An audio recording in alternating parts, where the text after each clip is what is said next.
4 দিনের সফরে ব্যস্ত সময় পার করছেন জাতিসংঘের মহাসচিব অ্যান্তোনিও গুতেরেস। সফরের দ্বিতীয় দিন রাজধানীতে রাজনৈতিক দলগুলোর সাথে বৈঠকে বসেন জাতিসংঘ মহাসচিব। দলগুলোর প্রতিনিধিরা সংস্কার, নির্বাচন ও বিচার প্রক্রিয়া সহ বিভিন্ন বিষয় নিয়ে আলোচনা করেন বিশ্ব নেতার সঙ্গে। আরও জানাচ্ছেন ইমতিয়াজ আলম।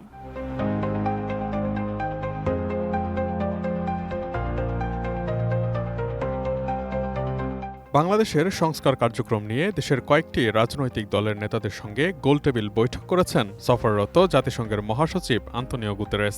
15 মার্চ শনিবার দুপুরে রাজধানীর হোটেল ইন্টারকন্টিনেন্টালে জাতিসংঘের উদ্যোগে এই বৈঠক অনুষ্ঠিত হয়।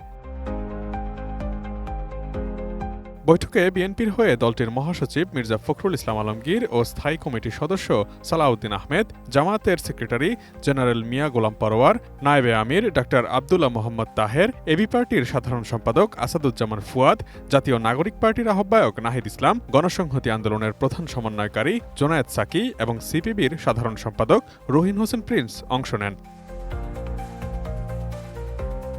বৈঠক শেষে মির্জা ফখরুল ইসলাম আলমগীর সাংবাদিকদের বলেন, সংস্কার সম্পর্কে জাতিসংঘ মহাসচিবকে অবহিত করা হয়েছে। শুরু থেকেই বিএনপি সংস্কার চায় এমনটি স্পষ্ট করেন তিনি। বিএনপি মহাসচিব আরও বলেন, নির্বাচন কেন্দ্রিক যে সংস্কারগুলো আছে তা দ্রুত শেষ করতে হবে। নির্বাচিত পার্লামেন্টের মাধ্যমে বাকি বিষয়গুলো শেষ হবে বলে জানান তিনি।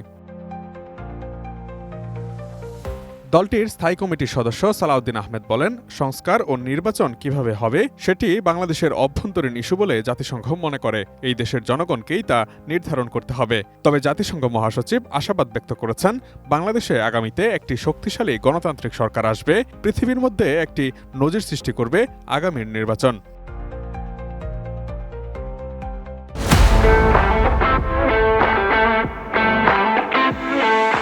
বৈঠক শেষে জামায়াতের নায়েবে আমির ডাক্তার আব্দুল্লাহ মোহাম্মদ তাহের বলেছেন, তারাও সংস্কারের ব্যাপারে কথা বলেছেন।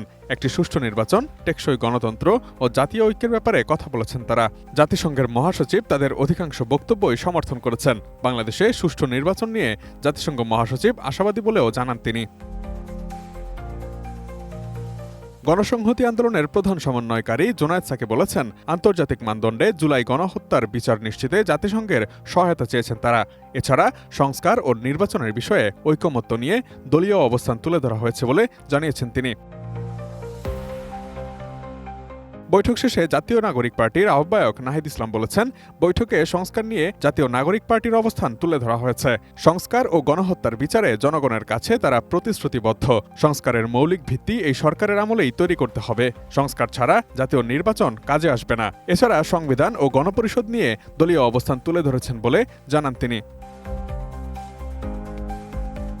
এবি পার্টির সাধারণ সম্পাদক ব্যারিস্টার আসাদুজ্জামান ফুয়াদ বলেছেন, গণহত্যা নিয়ে জাতিসংঘের প্রতিবেদনে দেওয়া সুপারিশ বাস্তবায়নে সংস্থাটির সাহায্য কামনা করেছেন তিনি। এছাড়াও এখনও জাতিসংঘের 3টি প্রতিষ্ঠানে শেখ হাসিনার আত্মীয়রা কাজ করছেন বলে জাতিসংঘ মহাসচিবকে অবহিত করেছেন তিনি। বৈঠকে আইন উপদেষ্টা আসিফ নজরুল, জাতীয় ঐকমত্য কমিশনের সহসভাপতি অধ্যাপক ড আলী রিয়াজ, সদস্য ড ইফতেখারুজ্জামান, বদিউল আলম মজুমদার উপস্থিত ছিলেন। Imtiaz Alam, desk report, ATN news.